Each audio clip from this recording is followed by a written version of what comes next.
Assalamu alaikum. My brothers and sisters, the 10th of Muharram every year sees a dispute among members of the Ummah.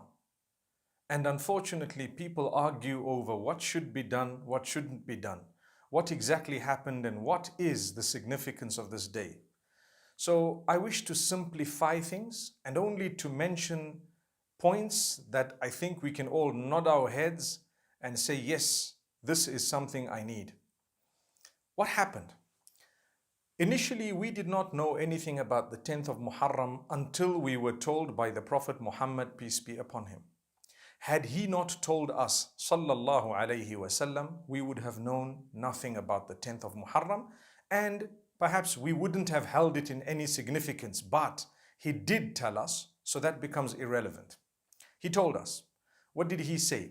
Well, when they arrived in Medina Munawwara, the Jews of Medina, the Jewish community of Medina, not necessarily the entire Jewish faith, but those who were in Medina Munawwara, they used to fast on this day, the 10th of Muharram.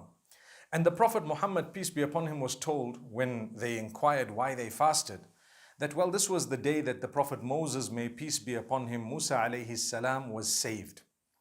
So there is discrepancy as to being saved from the Pharaoh, being saved in any other way, but the majority say saved from the Pharaoh. So the Prophet Muhammad, peace be upon him, said, well, we are more deserving of the Prophet Musa or Moses, may peace be upon him, than them, so we will fast this day. He fasted the 10th, and then he said, if I am around next year, I will fast the 9th and the 10th to make it 2 days, so that I can be different from this community. So, subhanallah, that was the significance. To celebrate or commemorate the victory of the oppressed over the oppressor. The lesson learnt is very clear, and it is more the lesson. Any one of us being oppressed, it's not going to last forever. A day will come when you will have victory. Wow, subhanallah. I'm happy, I'm excited about that. So a day will come when you will have victory. Things will change. Your tough days cannot last forever. Allah will definitely give you days of ease.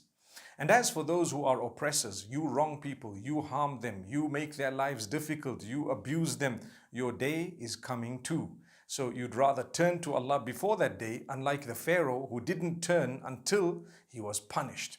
Then it was too late. So that in a nutshell is the undisputed significance of this particular day among the Muslims.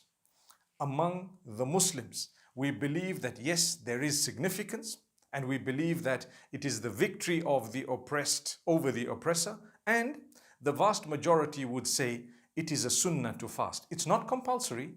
You don't have to fast, but it's a sunnah to fast. And if you're fasting, it's better to fast 2 days. And if really you were able to just fast 1 day, it's okay. Now, decades later, after the Prophet ﷺ's time, one of his grandsons, Hussain ibn Ali radiallahu anhuma, was martyred. He was martyred on the same day. By who? By others who were also companions or who were Muslim. Okay?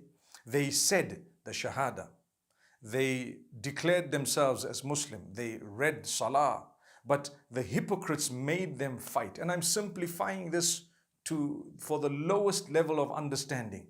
So here you have two groups of Muslims, and the hypocrites made them fight each other until they murdered each other, which resulted in the murder or the martyrdom of Hussain ibn Ali radiyallahu anhuma. One of the greatest of the companions of the Prophet ﷺ, Hussain ibn Ali radiyallahu anhuma, the son of the fourth Khalif of Islam, the son of the cousin of the Prophet Muhammad ﷺ, but primarily the grandson, the son of the daughter of the Prophet Muhammad sallallahu alaihi wasallam. We are saddened. We bleed every year when we think of it, and every time we think of it, not necessarily only during this occasion, but throughout the year. It's a point of sadness. But what I believe, the lesson we haven't learned to this day. We are still fighting each other, still killing each other. What did we learn? Primarily, what's of the greatest importance is the lesson. Like I said, the one about oppression, the one about the oppressed. Similarly, the one about allowing hypocrites to make you fight each other and kill each other. You're saying the shahada on both sides. Why are you killing each other?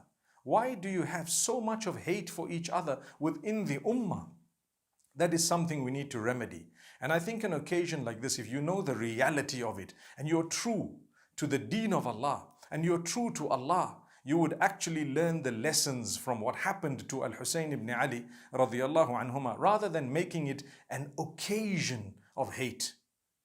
May Allah subhanahu wa ta'ala grant us goodness. So you have people who say, oh, let's celebrate by distributing good food and so on this day. I believe that's a fabrication. I wouldn't do that. I don't want to do it. There are others who say, well, the narration is okay. That's up to you. I believe that's a narration fabricated. Islam does not give importance to food and drink except during the 2 Eids. That's it. Otherwise, food and drink on an occasion like this, no. I personally believe that narration is fabricated. If you don't, alhamdulillah, I'm not going to fight you, because I've learned a lesson that what's more important is not to kill each other over something. It's a difference of opinion. Subhanallah. However, there is the other side of the coin. People who are so saddened and they believe you cannot get married, they believe you have to wear black, they believe you have to beat yourself, etc. That also is a fabrication. To me, that's a fabrication, because you're missing the whole point. The whole point was something happened in the history later on, after decades after the Prophet Muhammad ﷺ, and we didn't learn a lesson from that. We still don't have the love, we still don't have the care, we still don't have the goodness, the good feeling in the hearts. Rather, we are filled with more hate than they.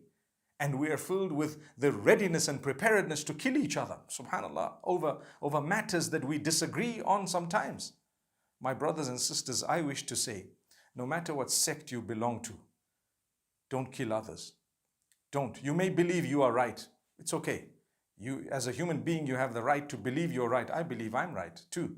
But how you communicate that, don't you have the confidence in the truth that you are holding such that you can present your opinion and its evidences and walk away? That's it.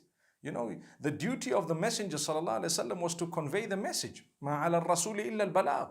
So we are the followers of the Messenger. Convey the message. Look, I believe this.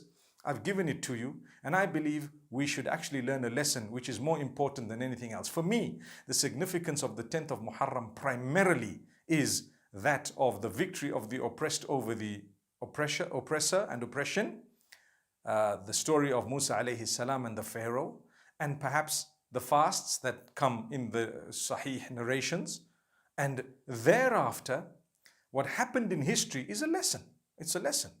We don't really draw the lesson. We don't really take heed, and still we make a big noise during this occasion, and we actually defeat the entire purpose of whatever happened.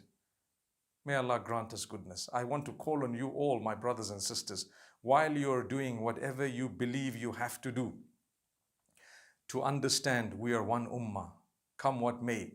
No matter how much you feel that the other man who's saying Ashhadu an la ilaha illallah wa ashhadu anna Muhammadan Rasulullah is a deviant, he has said that shahada, and who knows, that will come to his rescue by the will of Allah subhanahu wa ta'ala on the day of judgment. May Allah forgive me. I thought really I would mention this. I'm in no ways belittling anything that happened on this day. For me, one of my heroes is Al-Hussain ibn Ali radiallahu anhuma, and he should be for every Muslim. The family of the Prophet Muhammad, peace be upon him, should be more important than our own families and ourselves. Indeed. But what's the lesson we learned? That's the question.